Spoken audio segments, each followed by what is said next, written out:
أعوذ بالله من الشيطان الرجيم.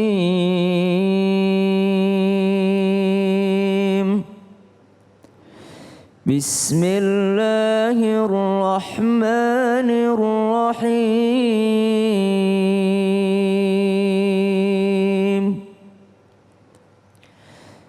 فاذكروني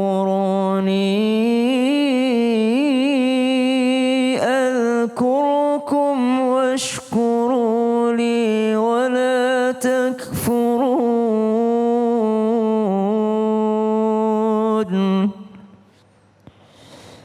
يا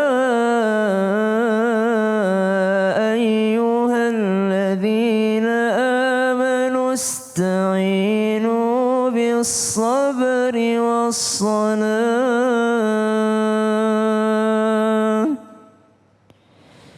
إن الله مع الصابرين.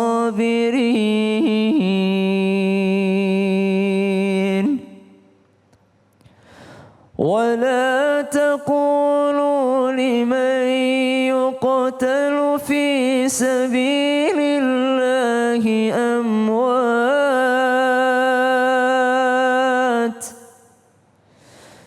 بل أحياء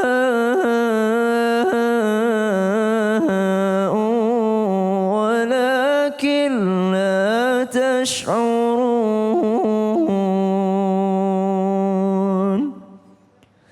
صدق الله العظيم.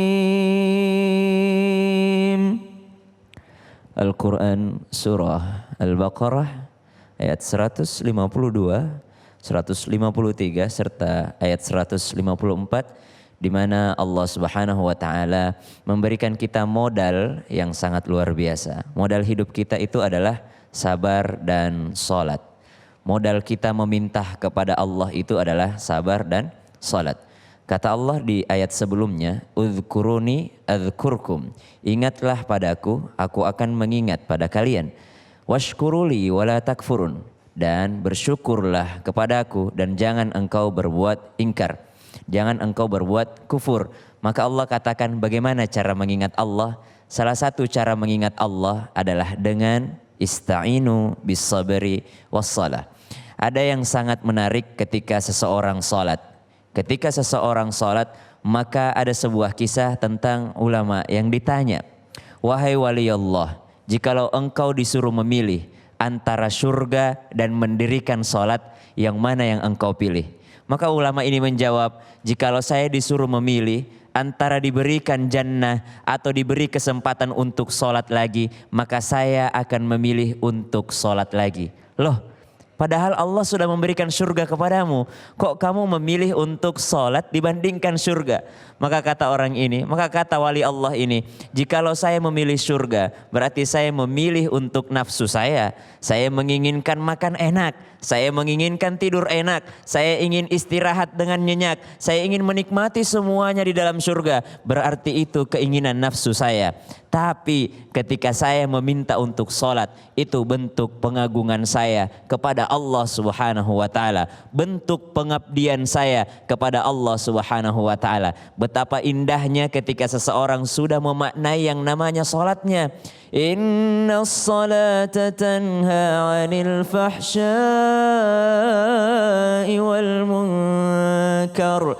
Sungguh salat akan mencegah diri daripada perbuatan keji dan mungkar. Hebatnya ayat ini, Masya Allah. Allah katakan innas salata tanha 'anil fahsya'i wal munkar. Baik pemirsa yang dimuliakan Allah Subhanahu wa taala, jikalau kita melihat sedikit tentang salat ini, as-salah.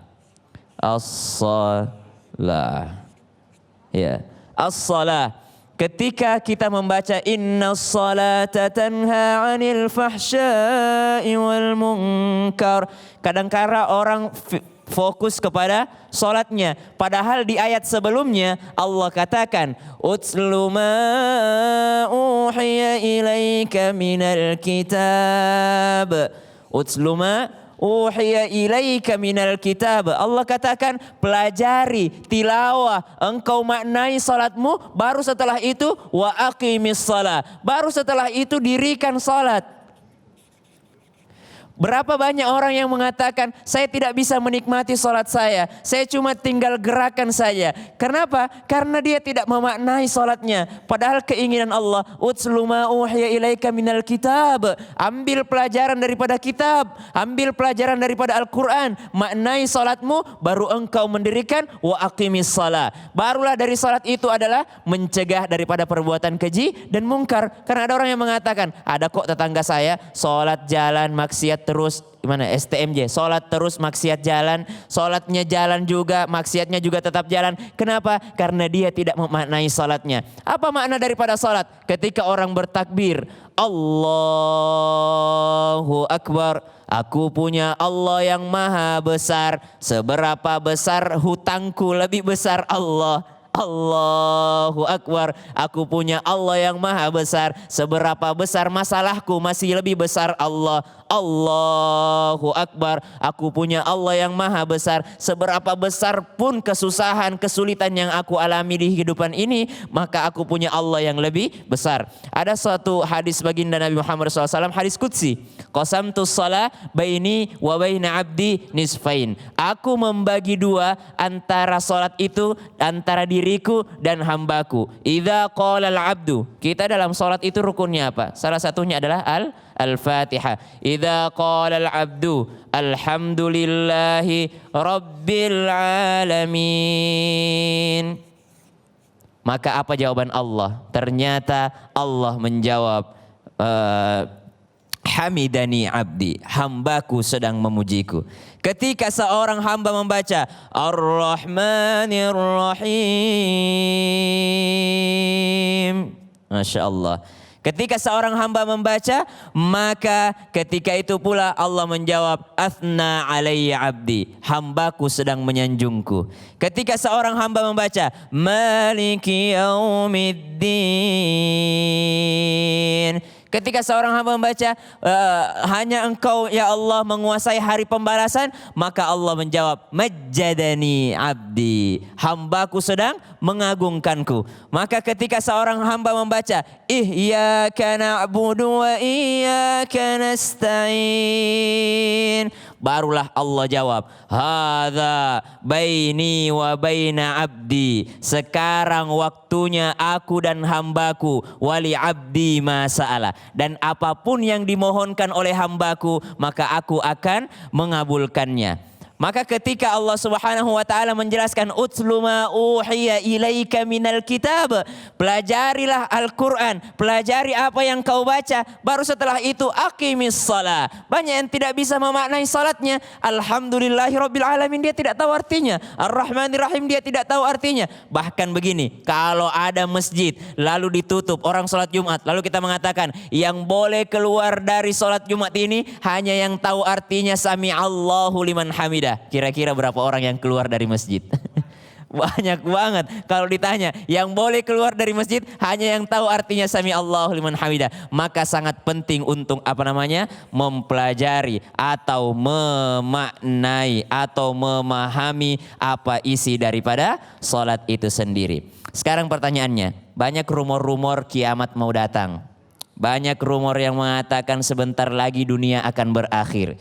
Sebentar lagi Dajjal keluar. Sebentar lagi Ya'juj Ma'juj keluar. Sebentar lagi ada kabut, ada dukhon, ada apa. Kemudian teman kita mungkin berkata, teman-teman millennials, tahu nggak? Sekarang itu penuh dengan ini, simbol-simbol ini, simbol-simbol ini simbol-simbol Dajjal, simbol-simbol ini. Apa yang harus kita lakukan? Apa yang harus kita lakukan? Maka Allah jawab di dalam surah Thaha. Apa kata Allah dalam surah Thaha? Wa aqimis salata li dzikri. Ayat 41, dan Allah sambung ke setelah ayat itu. Innas sa'ata la'atiyatun akadu ukhfiha.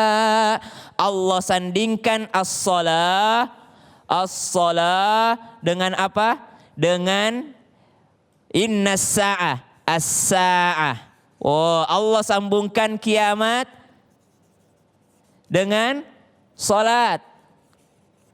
Apa maksudnya? Ada orang-orang yang mengatakan kiamat mau datang, apa yang harus kita lakukan? Oh, lari kau ke Bogor, bikin kau rumah di perkampungan Islam. Oh, lari kau ke sini, bikin kau ini. Oh, lari kau ke sini, lari kau ke sini, lari kau ke sini. Oh, bukan itu. Kata Allah, as-shalah, perbaiki salatmu, perbaiki salatmu. Maka hari kiamat datang, maka salatmu tetap baik. Karena banyak rumor, mau datang ini, naiklah kau ke gunung. Mau datang ini, kau pergilah ke ini, kau pergilah ke ini. Oh, bukan itu. Kata Allah, wa aqimis salata li dzikri innas sa'ata la'atiyatun akadu ukhfiha. Kemudian kata Allah, mungkin itu akan menakutkanmu, waktu itu akan datang untuk menakutkanmu, tapi apa? Wa aqimis salata li dzikri. Sekarang menariknya tema kita. Seringkali Allah dalam Al-Qur'an ketika menyebutkan tentang salat, dia juga menyebutkan tentang zakat. Wa aqimus salata wa atuz zakah warka'u ma'ar raki'in. Dirikan salat, tunaikan zakat, dan rukuklah bersama dengan orang-orang yang ruku'. Di mana lagi? Wa aqimus salata wa atuz zakah wa ma tuqaddimu li anfusikum min khairin tajiduhu indallah. Banyak sekali ayat-ayat dalam Al-Qur'an, aqimus salat wa atuz zakah. Contoh ketika orang sedang sholat. Sholat yang dimaksud di sini adalah sholat yang berjamaah. Berjamaah. Dirikan sholat jamaah. Apa maksudnya? Engkau masuk ke masjid. Kenapa engkau masuk ke masjid? Lalu lihatlah kanan kirimu. Di antara mereka ada yang kehidupannya tidak seberuntung dengan dirimu. Maka dengan sholat engkau melihat siapa yang membutuhkan yang namanya zakat. Kenapa Allah sandingkan sholat dan zakat? Karena ada di antara kita merasa bahwasanya sholat saja cukup. Gue mah yang penting gue perbaiki sholat aja. Oh, it's not enough. Kita butuh yang namanya zakat. Zakat itu mengeluarkan, memberikan kepada orang yang membutuhkan, memberikan kepada fakir miskin. Banyak juga yang salah paham. Zakatnya masuk ke masjid. Oh, zakat itu bukan untuk pembangunan. Zakat tidak bisa dipakai untuk membangun. Zakat itu seperti yang dijelaskan tadi guru-guru hanya untuk orang-orang yang membutuhkan, fakir miskin. Kenapa? Karena ditakutkan di antara mereka ada yang tidak makan di hari Lebaran, di antara mereka ada yang kesusahan tetangga kita. Makanya Allah kaitkan salat dengan zakat. Apa arti daripada zakat? Az-zakah. Az-za. Kalau Utsmani itu biasanya dipakainya huruf waw, pakai waw, zakat. Nah. Az-zakat, zakat. Pernah dengar kalimat ini enggak Bang Ali? Ayat ini. Qad aflaha man tazakka. Atau qad aflaha man zakkaha. Apa artinya? Sungguh beruntung orang-orang yang berusaha mensucikan dirinya. Sungguh beruntung orang-orang yang berusaha menyucikan diri. Atau dalam surah Al-Kahfi, zakatan wa aqraba ruhma. Arti zakat di sini adalah penyucian, atau arti zakat di sini adalah pembaharuan, atau arti zakat di sini adalah pembersihan. Maka zakat itu berfungsi untuk membersihkan harta. Kalau sholat kita membersihkan jiwa dengan berhadapan dengan Allah Subhanahu wa taala, maka zakat itu adalah pembersihan daripada harta kita. Makanya itu sebenarnya orang kadang-kadang bilang zakat fitrah ya. Padahal sebenarnya zakat fitr. Fitr itu artinya adalah makanan, ya. Fitr, kalau orang bilangnya mau buka puasa bilangnya apa? Iftar, ya. Kalau orang Arab bilangnya sarapan dia bilangnya apa? Futur, ya. Maka dari kata fitr, zakat maka makanan. Beda kalau zakat fitrah itu biasanya nggak apa-apa sebenarnya. Tapi kalau dari segi bahasa maka lebih cocok kalau kita mengatakan zakat fitr, maka zakat maka makanan. Hari raya Idul Fitr, ya, hari raya maka makanan. Kenapa hari raya makanan? Karena makan dulu sebelum berangkat hari raya. Rasulullah sunnahnya adalah sebelum berkhutbah, sebelum sholat Id, maka Rasulullah SAW makan dulu, keluar dari rumahnya, cari orang miskin mana yang tidak punya makanan. Itulah yang disebut dengan zakat fitr. Makanya yang dibagikan adalah bahan pokok makanan. Kenapa bukan roti? Kenapa Rasulullah katakan gandum dan kurma? Karena kurma pada saat itu menjadi juga makanan pokok di sana. Kenapa gandum? Karena kalau dikasih roti, dikasih pada saat itu bisa basi. Tapi kalau dikasih gandum, maka dia bertahan untuk makanan untuk disimpannya. Kemudian kenapa kok dikasihnya bukan uang pada masa baginda Nabi Muhammad SAW? Padahal di sana sudah ada uang. Kenapa kok bahan makanan? Karena pada saat itu di masa Rasulullah pasar tidak tiap hari buka. Kalau dikasih uang pada saat itu, apa yang dia mau makan di hari raya? Kalau uang itu harus dia pakai ke pasar dulu. Barulah boleh uang pakai zakat fitr di masanya Imam Abu Hanifah. Kenapa di Imam Abu Hanifah boleh pakai uang? Karena Imam Abu Hanifah dari Kufah. Sedangkan di Kufah tiap hari pasar buka. Jadi kalau dikasih uang, dia bisa pergi ke pasar berangkat membeli makanan. Sedangkan di masa Rasulullah pakainya fitr, bahan makanan, karena pasar di Madinah tidak setiap hari buka. Ini pendapat daripada para ulama. Makanya bukan zakat fitrah sebenarnya kalau dari segi bahasa, tapi zakat fitr. Zakat itu sendiri berarti menyucikan. Ada zakat mal, ada zakat fitr, ada zakat makanan, ada zakat harta. Kemudian Allah katakan, aqimus salata wa atuz zakah. Dirikan salat. Salat saja tidak cukup. Kita setengah mati salat tarawih ketika kita Ramadan, salat tahajud, salat witir, ngejar Lailatul Qadar, tapi ternyata dia lupa untuk mengeluarkan zakatnya. Maka itu tidak cukup. Apakah juga cukup hanya dengan berzakat? Berzakat saja tanpa salat? Oh, tidak cukup juga. Ini dua hal yang tidak akan mungkin terpisahkan karena Allah sendiri sering menyandingkan keduanya di dalam Al-Quran. Allah Subhanahu wa taala disebutkan tadi urgensi salat, kemudian urgensi dalam zakat, memberikan kepada orang yang berhak supaya apa? Bukan hanya hubungan kepada Allah Subhanahu wa taala, tapi juga hubungan kepada sesama manusia. Tahu nggak salat ini? Pernah dengar istilah silaturrahim? Kalau hubungan kepada Allah solah, tapi kalau kepada sesama manusia namanya silah.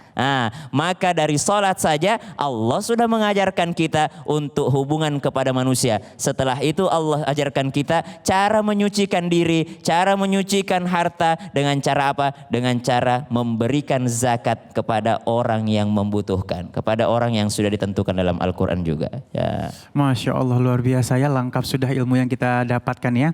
Dan mungkin sedikit Ali mengutip yang disampaikan oleh abahku Habib Syekh bin Ali bin Syahab ya. Beliau bilang, Ustaz Syam, pada saat mencari keberkahan di dalam zakat dan sedekah, kalau bisa berikan langsung kepada orangnya. Karena pada saat kita memberikan langsung, orang itu melihat kita, maka pada saat kontak eyes atau mata kita melihat dia, maka ada doa yang diijabah oleh Allah Subhanahu wa taala. Hebatnya bahasa Al-Quran. Al-Quran itu ketika memberikan zakat itu bahasanya atu. Atu atau ati. Atu itu adalah sesuatu yang cepat, sesuatu yang istiqomah, sesuatu yang langsung, directly. Maka yang dikatakan tadi ada keberkahan. Keberkahan itu apa artinya? Berkah itu ketika ada onta ditaruh, nggak diikat, dia nggak kemana-mana, itu bahasa Arabnya itu barokah. Allah. Apa artinya? Ketika engkau mengeluarkan zakatmu dengan mengharapkan barokah, maka harta yang kau keluarkan itu sebenarnya itu tidak bergerak, masih ada pada dirimu. Bahkan Allah akan ganti yang lebih banyak daripada yang kau keluarkan itu. Itu arti barokah. Masya Allah ya. Memang kadang-kadang emang yang barokah itu yang seperti itu kadang-kadang kita singkirkan saat ini ya. Kita nyari gampangnya. Hitung-hitungan. Kalau hitungan-hitungan akal memang nggak masuk akal. Tapi kalau hitung-hitungan pakai hati, Masya Allah. Allah karim. Baik, jamaahku yang dimuliakan Allah Subhanahu wa taala, jangan kemana-mana, tetap bersama kami di Cahaya Hati Indonesia Ramadan.